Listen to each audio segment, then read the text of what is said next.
Hello, this is Justin Seven with SportsbookReview.com, and welcome to the June 2nd, 2009 edition of Justin's Mailbox. First question I have for you today. X-Statman writes about a bonus he got at Carib that he can use for wagering, but he's not allowed to withdraw. This is called a sticky bonus. So you get the use of the money, but you can't actually withdraw it. And he asks, what is the purpose of this? The best way to use this kind of bonus is to bet your entire balance and the bonus together, where you either blow it out or win it all. For example, if you made say you had a $500 deposit and a $500 bonus, you risk the whole $1,000 on a plus 300 money line play. So you either win 3,000 or you wipe out your balance, but effectively you're getting plus 600 on that wager. So when you have these bonuses are valuable, but you just have to use them a little differently. Now, another way you could do it if you're a recreational player is to just use your regular deposit money normally. When you run out, you still have your bonus money. You can either double up, bet it all in one play, in which case you start back to where you were, or you really do lose it out. But either way, the sticky bonuses are very valuable. The next question I have is from a source who didn't want to be identified, but it's about an arbitrage attempt at NBA. During the Lakers-Nuggets season, the writer made two wagers. He bet on the Lakers minus 7.5, minus 108 before the game, and Denver Nuggets plus 7.5, plus 120 in game. And if you risk the right amounts of money, you can guarantee a small win no matter what happens.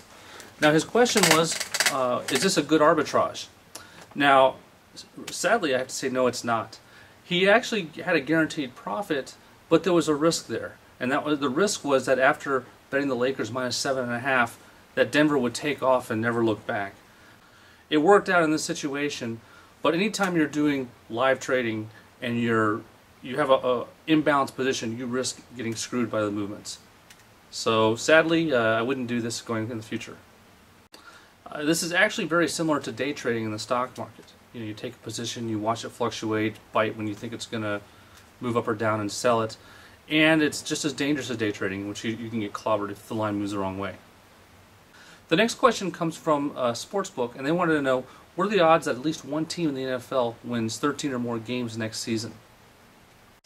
If we go back and look at the records for NFL teams for the last 10 years, we'll see that it's happened 21 times in 10 years, and 9 out of those 10 years a team has won at least 13 games. So how would you best use that information to set odds? I think this is a very good case to use what's called a Poisson distribution. A Poisson distribution is gold to anyone who likes to bet props or unusual offerings. The key to using a Poisson distribution is that whatever you're looking at has to happen less than about 10% of the time, and there has to be a lot of opportunities for it to happen. A good example for Poissons would be looking at home runs every time a pitcher throws a pitch, or in this case, every time an NFL team plays a full season, does it have 13 or more wins? In this example, with this event happening 21 times in 10 years, the average distribution would be 2.1 per trial, where a trial is 1 year. So I'll put 2.1 into my Poisson distribution calculator, and you can either use, for example, I got this spreadsheet off of sharpsportsbetting.com, or you can use charts or your own Excel function. Anyway, when you put in a mean of 2.1 and you say, what is the odds of it being over 0.5, it turns out to be minus 717. So if a book put this up at minus 500, you'd fire away on the yes. That's all for this week. If you have any other questions, feel free to send an email to Justin at sportsbookreview.com.